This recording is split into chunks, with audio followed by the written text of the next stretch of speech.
പ്രമുഖ നടി കാറിൽ ആക്രമിക്കപ്പെട്ടതിന് സമാനമായ ദുരന്തത്തിന് താനുമിരയായെന്ന് നടി പാർവതി. ലൈംഗികമായി പീഡിപ്പിച്ചത് സിനിമയിലെ സഹപ്രവർത്തകർ തന്നെയാണെന്നും പാർവതി പറഞ്ഞു. ഞങ്ങളെ അപമാനിക്കാനാണോ ഇവിടെ വിളിച്ചു വരുത്തിയിരിക്കുന്നത്? Have I been sexually harassed by my colleagues?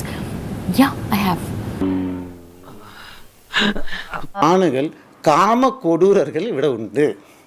കാമകൊടൂരന്ന കൊടൂരமான sex പെർവേർട്സ് ഇവിടെ ഉണ്ട്. സഹപ്രവർത്തകരിൽ നിന്ന് തന്നെയാണ് ലൈംഗിക പീഡനങ്ങൾ നേരിടേണ്ടി വന്നതെന്നും പാർവതി പറഞ്ഞു. കാലം മാറി സാർ. പുതിയ തലമുറയിലെ പെൺകുട്ടികൾ അങ്ങനല്ല. അവർ വ്യക്തമായി വിളിച്ചു പറയും ആരാ എന്താ എങ്ങനെയാന്ന്. Sexually harassed by my colleagues? Yeah, I have. മോഡേണായ പെമ്പിള്ളേര് എന്റെ ഒരു വീക്ക്നെസ് ആയി പോയി. ഞാൻ എന്ത് ചെയ്യും? അത് നല്ല വീക്ക് കിട്ടുമ്പോ മാറിക്കോളും. I'm saying that because ഇത് റെഗുലർ ആയിട്ട് നടക്കുന്ന സംഭവമാണ് കേട്ടോ എന്ന് ഞാൻ മറ്റുള്ള സ്ത്രീകളോട് പറയുകയാണ്. You are not a minority. പറയരുത്, കാണിക്കാം, അതിന് കുഴപ്പമൊന്നുമില്ല. എന്റെ നാക്ക് ചൊറിഞ്ഞു വരുന്നുണ്ട്. നീ പ്രതീക്ഷിക്കുന്നതിലും വളരെ വലുതാണ് ഞങ്ങളുടെ ലോകം. To call out for help and not understand what's happening and നമ്മുടെ ദേഹം ഈ ദേഹം ആയതുകൊണ്ട് ഇങ്ങനെ ഉപയോഗിക്കപ്പെടുക, എക്സ്പ്ലോയിറ്റ് ചെയ്യപ്പെടുക എന്താണെന്ന് എനിക്ക് അറിയാം.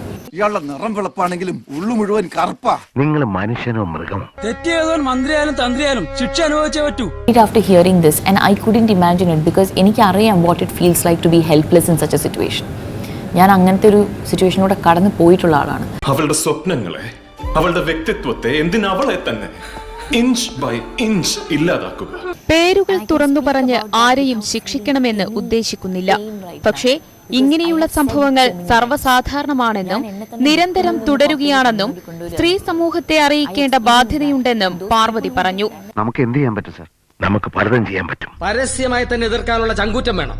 ഇവനെ പോലുള്ളവനെ വളർത്തുന്നത് ആപത്താ. ഇനിയാണ് നിന്റെ കർമ്മകാണ്ഡം.